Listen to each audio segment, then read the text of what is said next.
What's up guys, this video is going to show you guys how to install the R4T Group 31 battery terminals on your FJ Cruiser, 4Runner, or Tacoma. On your guys' vehicle, you guys might have a battery like this. This here is a Group 24F battery with factory terminals on both the positive side and on the negative side. So what we're going to show you is how to modify these to make it work with the R4T battery terminals. Let's go over everything you guys will need for the install. So very obvious, you guys will need a Group 31 battery. We highly recommend a Group 31 AGM battery, and for 4 reasons. 1, it lasts longer. 2, it recharges quicker. 3, the output is higher than a standard battery. And then 4, it's more durable, so that way when you guys are off-roading, it won't damage anything inside of it. We went with a Deca battery, but you guys can get a different brand if you guys would like. These guys are local to us, so we decided to go with them. And make sure your top has a stud instead of a post. Next, you guys will need the R4T battery terminals to go on top of your Group 31 battery. This is the box that it will come in. And then lastly, you guys will need longer J-hooks. On the left, we have a 10-inch. On the right, we have an 8-inch. These you guys can get on runningfortacos.com. And then lastly, this is optional, but you guys can get the R4T billet aluminum battery tie down. This just really completes the look and makes everything look beautiful when it's done. First, let's take off any accessories you guys may have to the positive terminal.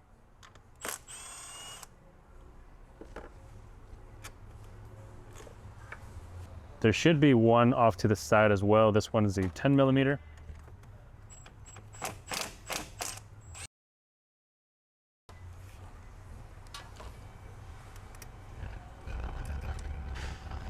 Then you guys can remove the factory terminal end that looks like this. You guys should be left with something that looks like this, where it has a 90-degree bend and it has just a single hole on the middle. So depending on what vehicle you guys have, there might be 1 or 2 of these, but either way, you should be left with something that looks like this. Next, what you guys want to do with the 90-degree terminal is we're going to try to straighten it out just a little bit, and what you'll need for that is just a pair of pliers to kind of fit over that.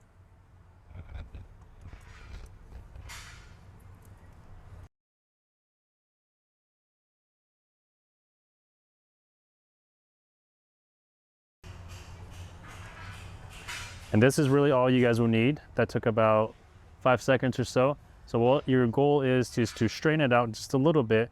That way it's not a 90-degree angle. So our goal is about a 65-degree or so, but you guys can adjust as you guys need to. We are going to do the exact same thing to the negative side. So first, take off any accessories if you guys have any on top.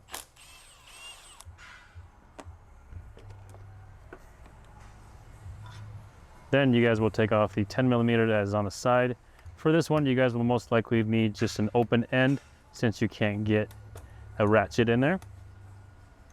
Once you guys have the factory terminal piece off, go ahead and remove it.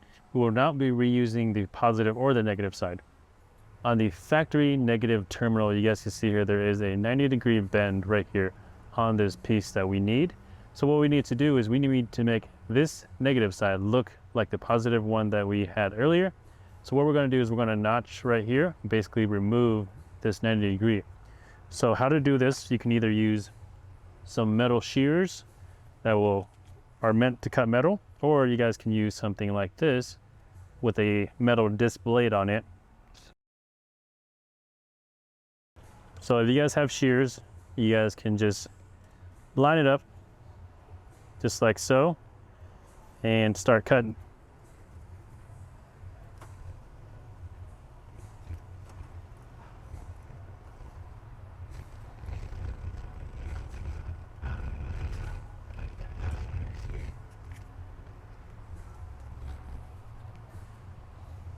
This piece here is a soft metal inside, so that way it shouldn't be too difficult to cut.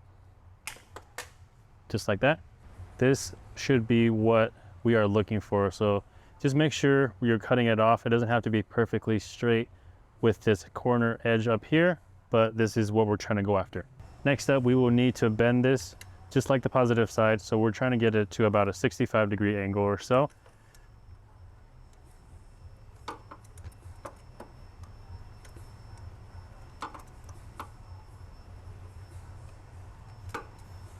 just like that. Now what we need to do is just take the battery out of the vehicle. If you guys still have your plastic tray, you guys can remove it, or you guys can just try to leave it. There is a small lip that is on this that might not work with the Group 31 battery. Now you guys will need to make sure that nothing is in the way, and then move in your heavy Group 31 battery.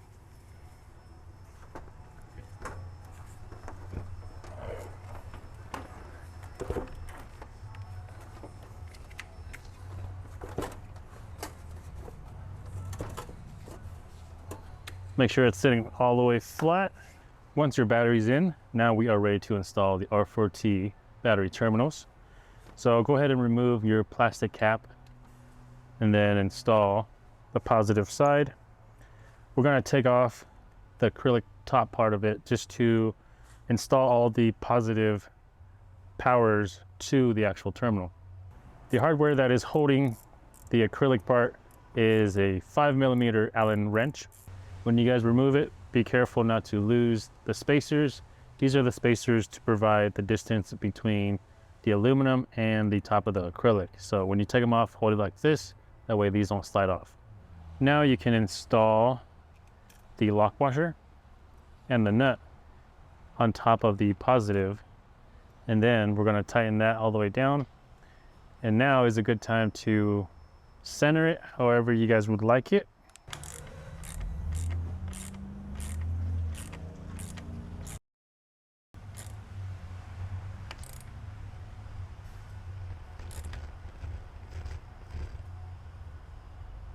Okay, make sure it doesn't move. Now what you want to do is you want to make sure that all 4 of these posts are tight as well. And I can tell that some of them are not completely tight like this one. So we're just going to tighten it down.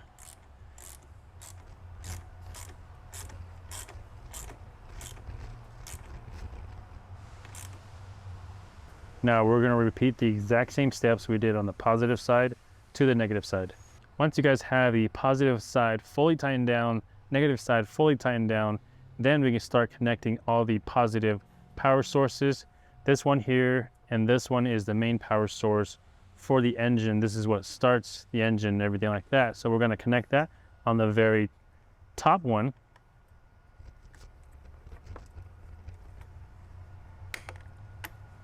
And this is the reason why we bent it, just so that way it could reach a little bit further. We'll connect the other one there as well. And then any accessories that you guys have, you guys can start connecting them to the other terminals depending how far they are away from which direction they're coming from. So this here is the winch line, so I have it connected down here because this is the closest point to the winch. These ones here are the closest to the cab of the vehicle, so they'll connect here. And then we have one extra here if we need to connect anything else there.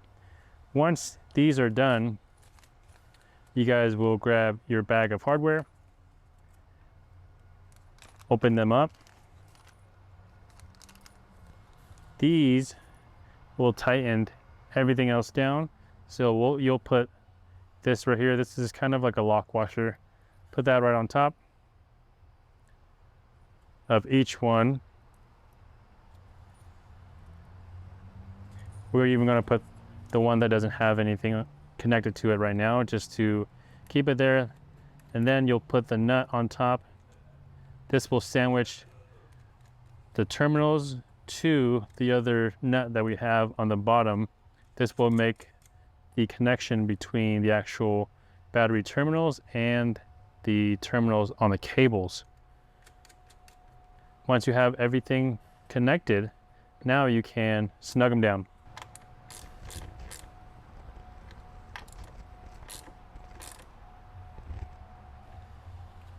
Once you have the positive side done, you can now connect your negative side. On the negative side, we just have the single ground terminal here. So we'll just connect that to the very top of the R4T battery terminals. Then we're gonna grab the hardware from the bag, and then we're gonna install all of them. That way it's on the vehicle and we're not carrying around a little baggie. So that way later down the road, when you guys add more ground terminals to the ground side, you guys will have 3 other studs available. Then you guys can go ahead and tighten them down fully. The ones without anything connected to it, you guys don't have to go too tight. But if there is one like this main ground right here, we'll just snug it down all the way. Once you guys have all the connections you guys need to connect to the battery terminals, then you can grab your acrylic piece. Remember, try not to drop the spacers that are underneath the acrylic pieces as you guys are installing them back on.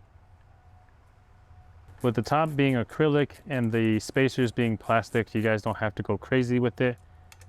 The purpose of the acrylic tops is that in case you drop like a wrench or something that will make contact between the two, it won't arc because acrylic is not conductive.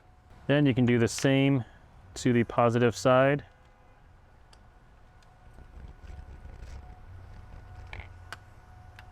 And then tighten them all the way down.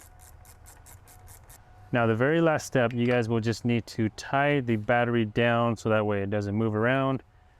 So we have the R4T battery tied down here and the longer J hooks.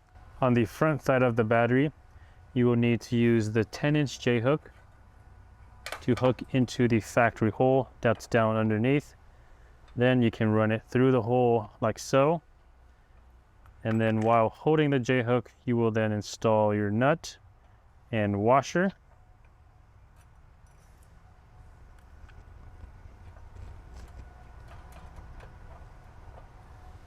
On the back side of the battery, you guys will use the 8-inch J hook. Same thing, you guys will feed the J hook down underneath into the factory hole, feed it through the top, and then use the washer and nut that is provided. And depending on how much room you guys left, it does come with lock washers as well. If you guys have room, you guys can use them, but we made it just long enough so that way it's almost flush with the top. So that way when this is fully tightened down, it's nice and flush. So now you can center your tie down. Now with our battery completely centered and where we want it to be, we'll go ahead and tighten the J hooks down. Try to go back and forth. That way all the tension is not just on one side. Once it is fully tightened, give it a good tug to see if it moves. And if it doesn't, you guys are completely done. Once you guys are completely done, this is what it'll look like. Positive side, battery tie down, and the negative side. All right, guys, that is gonna be it for the video. Hopefully it was helpful. If you guys have any other questions, feel free to email us or give us a call and we'll get in touch with you guys.